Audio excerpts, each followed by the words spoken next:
To remove the antifreeze overflow, fan shroud,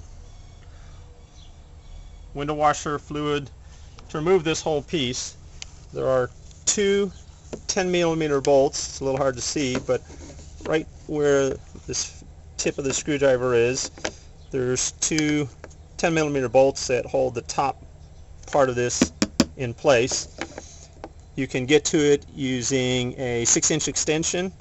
Once you take out these two 10mm bolts, then you can take out this fan shroud and have more room to get this cross member out of the way. This is the window washer fluid bottle.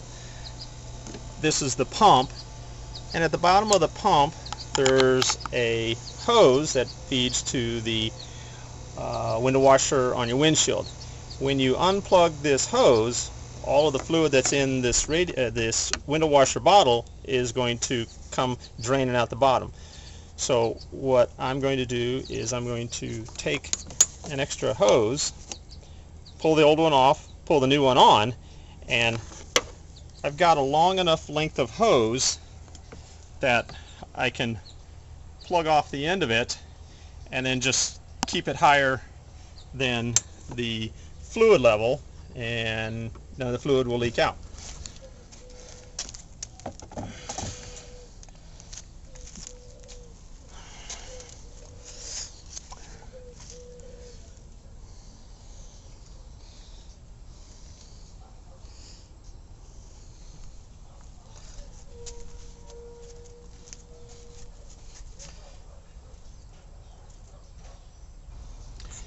I've taken out all of the other bolts that hold this cross member in place, except this last one. This is the last one that I'm going to take out, and then when you put it back in place, this will be the first one that you put back in place.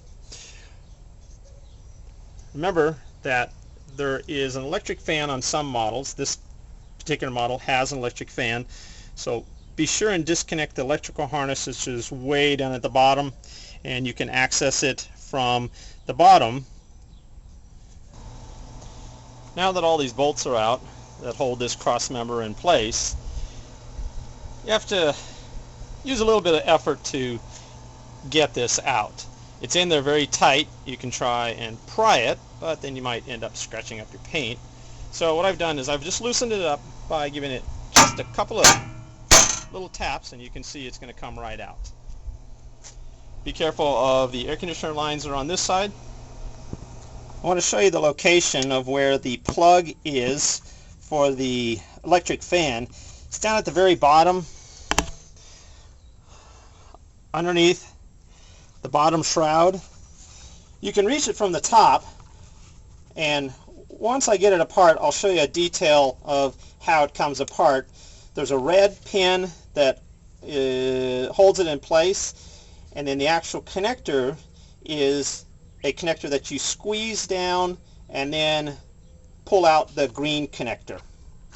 Also, as you can see, I've taken that cross member and just laid it across the top of the engine. That way I don't have to disassemble the hood latch. The last step is to remove the radiator lines, the transmission lines that connect to the back of the radiator. You can see where I have this wrench positioned. It's a 5/8 wrench. I'm not sure what size it is in millimeter. This top one is going to be kind of easy, but as with a lot of these metal types of lines, you've got to be real careful that you don't twist it off and break the line, or otherwise you end up replacing other parts.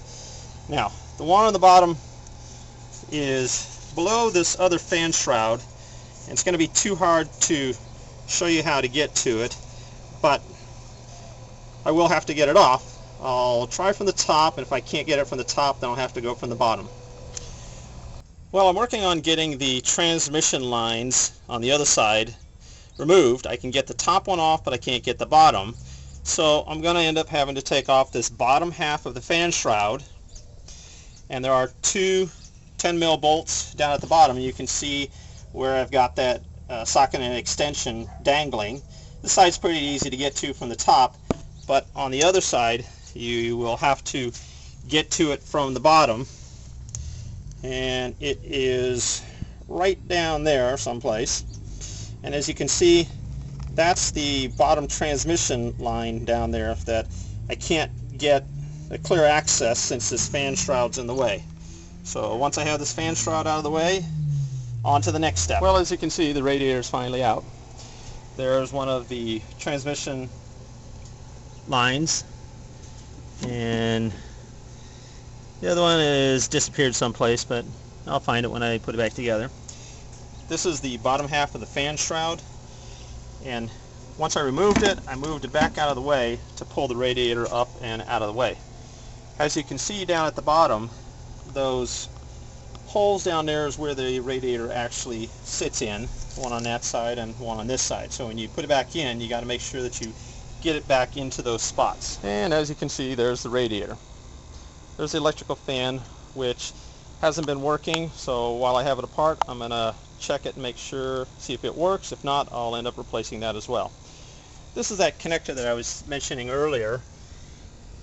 You can see it just pulls apart. The part on this side you squeeze down, and then this green piece pulls out. But there's a red pin. This red pin right here slides through the top of the black connector that's on this side.